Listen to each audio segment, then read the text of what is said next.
Easy Sports Talk Show with Ed Smith and Javon Adams. I am Javon Adams, and you can call me Jay or J Love. And with me is a man who not only played professional baseball, but he also played in the National Football League for that first Super Bowl bound team for the Atlanta Falcons. I'm talking about author, motivational speaker, Ed Smith. What is good, my brother? Oh, just chilling, man. Getting into this off season. Got a lot of stories though. Still, a lot of stuff going on.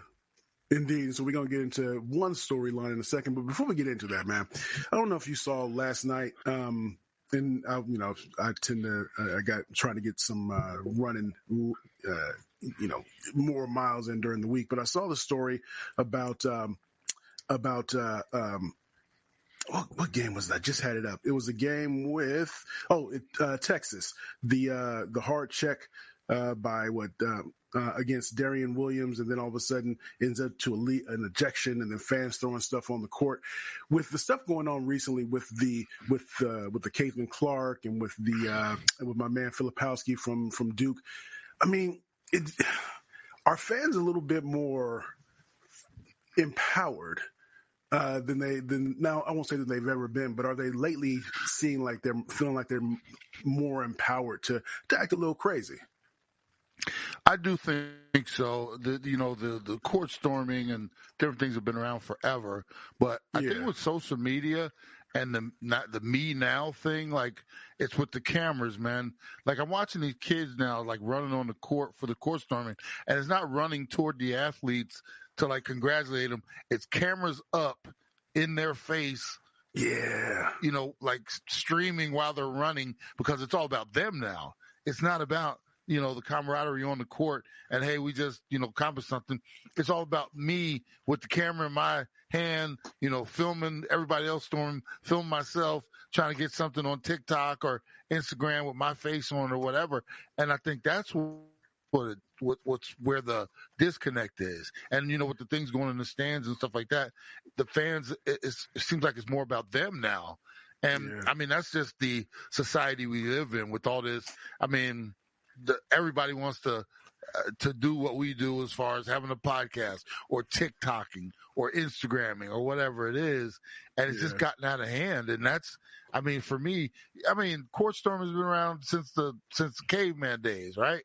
And it's never been a problem up until now. Now it's like, oh my God, we got to protect the athletes. Well, it's been around forever, and there's been no incidences for the most part. I mean, something here and there. When you're talking about the percentage of times that something bad happens compared to when nothing happens, when something happens, all of a sudden it's like, oh my God, we got to stop this. Well, it's like, come on, one or two instances can't dictate. But I will say, just as you point out, that it's become more hazardous because of the fans, and they won their entitlement and not just paying attention to what the heck they're doing. It just seems, like I said, it's all about them now. Yeah, it's unfortunate because and you got that group think that goes on too. If you think about it, if you're in a crowd and you don't like the call, or you're upset that somebody tries to maybe gives a hard foul against one of your players or whatever it is, and then all of a sudden everybody else is all of the same mind, and they want to throw stuff on the court, or they want to rush the court when the game is over because you beat somebody. But it's a slippery slope because you get what you broadcast in a lot of ways. So think about this: we're not going to wade into these waters today. It would be a different time. But for the most part, they never showed Kaepernick. I mean, they never showed the national anthem on television until Kaepernick started kneeling, and then once he started kneeling, then they wanted to show it to make sure, is it somebody's going to kneel? Is somebody going to kneel? So you get what kind of you broadcast. If they had just if it was an article and they never said anything about, and they never showed the national anthem for a nationally televised audience, no matter if it was the 1:00 game or the 4:00 game, whatever it was, then it wouldn't have been the biggest deal in the world. And so you made a big deal because we'll be right back. But before we go, let's show the national anthem. And so it's, you kind of get what you manufacture at the same. So when I say that, I can remember when I started to pay attention to UNLV, this is way back in the day, and you would see all those court stormings when with the upsets and all this stuff, you would see that stuff all the time, and it was televised. So I can imagine how that just becomes a part of the culture. What we're going to do? We're going to court storm because that's what we do. That's how we're going to get on ESPN. And now you mentioned social media. That's how we're going to get it on my IG or my TikTok or whatever social media platform that you're using.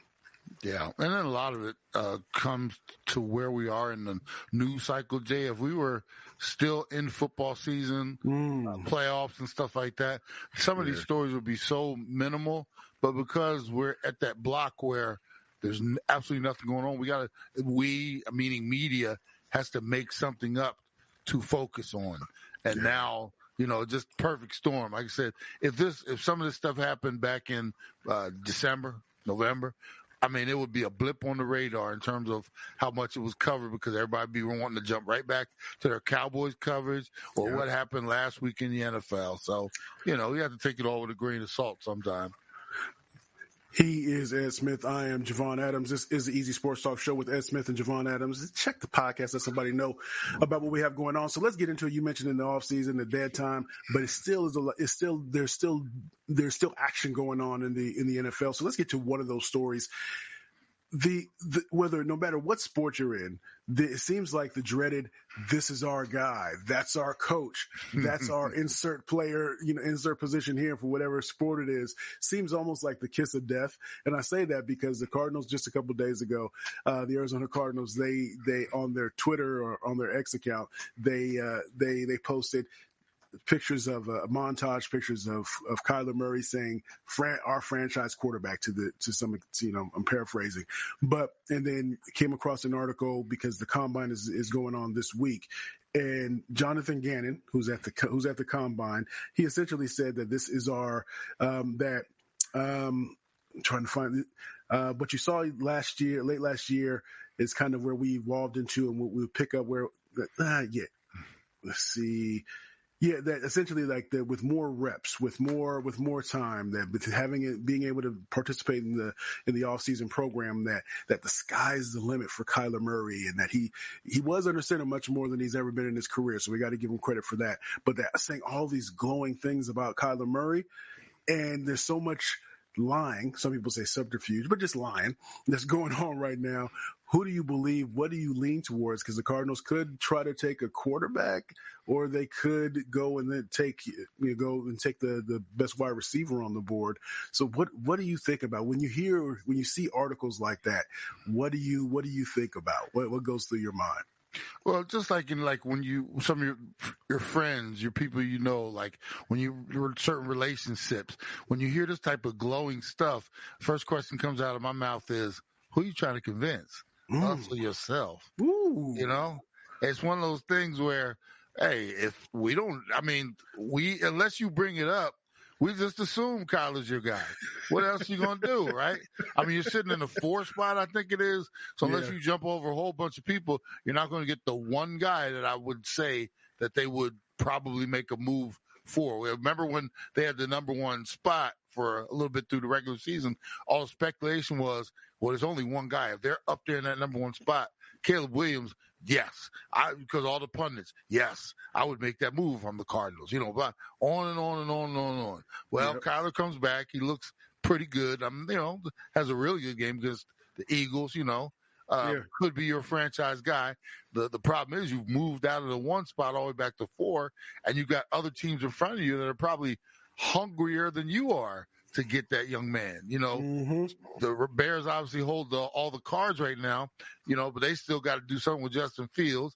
Washington's right behind them at 2, and they would give their left and right, to get him, starting anew there. So you would have to move heaven and high water just to get the one to get him. So unless something like that happens, I'm not going to say you're stuck with Kyler, but yes, he's your man. And who are you trying to convince? Is it us or yourself? Hey, I get the best girl in the world, man. You in the shower talking to yourself. And then next thing you know, Facebook post, right? You got to let everybody know, this my boo. This my boo. And your friends are like, what's going on with them? What? All of a sudden he got to, I never heard him talking like this before, Yeah. But, you got to come out and let everybody know And, we all know you're talking outside of your head, because if something happened where, say somebody in front of you did something stupid and you had the opportunity, if it was in your mind all along, if there's any way we can get Caleb and move off Kyler, because there are some teams that would love to have Kyler. Yeah, he's got great talent. His biggest issue is not his athletic ability; it's what's going on between his head most of the time. So if you could figure that out, you'd have dynamic quarterback. Now, not the perfect size, obviously, he has his flaws, but a lot of teams could do a lot worse than Kyler Murray. Problem is, Cardinals don't have any options in terms of getting rid of him. So what do? You better start building around him. You better go get that wide receiver or two out there, get him start building that offensive line around him. So, the problem with the Cardinals, Jay, is they don't just have a thing or two to fix, and it's partly because of their strategy. They stripped it down to the bone. So we didn't sign anybody in free agency. We got tier 2 and 3 guys for last year's roster, and we just let and the draft we did what we could. But when you're trying to figure it out through the draft alone, that takes years to build up, because now you've got to draft the right guys, but you got to give them time to mature into those roles and, get into those 3rd and 4th and 5th years where they're now all pro consideration and stuff like that. You got a bunch of young guys. If that's their strategy, they are going to have to make a huge hit or two in free agency, get some edge rushers, get a corner, get a wide receiver or 2 or something like that, and then go get your one in the draft. We can run down the list. You still got to beat this offensive lineup. You got, secondary.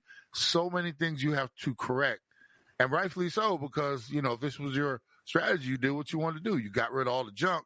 Now you're left with a totally stripped down vehicle with no wheels sitting in the driveway, and you got to start priming this thing.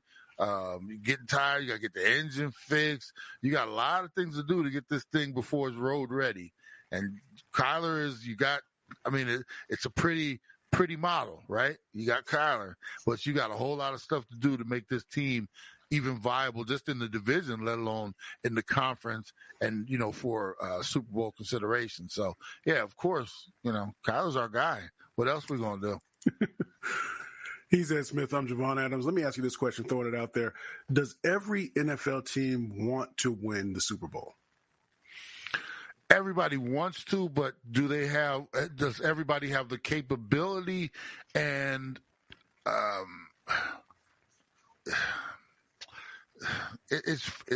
that's a good question, Jay, because like I said, everybody wants to. Does everybody know that they are there and ready to do it? Probably 32 teams in the league, right? Yeah. You've got the top 10, or I would say 10 is probably generous. Let's say top 10 teams know that all the way down to a Miami, if everything works out right, we can run the table and we can get there. Then you got a few teams behind them, 10 to 20 that are, hey, if a few things fall our way, but it might be a long shot, but we could probably, work our way, and then we just got to get lucky. Got to need a little luck to get it. Then you got a third of the league, dog, that are just, we are so far away, like the Cardinals. If you're going into next year thinking, hey, this is a Super Bowl team, man, I'm like, what are you smoking? You got so many things to jump over to get to where, like, let's say a San Francisco is. Yeah. And that's why I said you got to figure out how to win your division first. You might be 4th in your own division, considering, it's got the Super Bowl defending losing team in there. Seattle's always running, hot. The Rams, you never know. They looked a lot surprised better. Last year. They surprised last season. So you got to figure out how to win your division before you're thinking about a Super Bowl and just get into the playoffs. So you got to do it in tiers. And, most teams are like, yeah, we'd like to say we're Super Bowl ready, but there's only a few teams that, doggone well, they're going to be in the hunt. And then, injuries and stuff like that can derail anybody. But, as far as the thought process, everybody wants to say it, but not everybody believes it, bro, because they know the reality. When we were inside of locker rooms, we knew where we stood as far as talent. I'll give you a quick one, Jay. Yeah. The year I went to the Super Bowl, we were 14-2. That was not seen by a whole lot of people, right? At the same time, we were in the division with the San Francisco 49ers at the time. We were in the NFC West. You had Jerry Rice, Steve Young, run down the list, Terrell Owens before he was T.O., Garrison Hurst. I mean, you're looking over at that roster and you're like, yeah, that's pretty stout right there. And to beat them, it's like, well, we can compete and then we'll see what happens from here.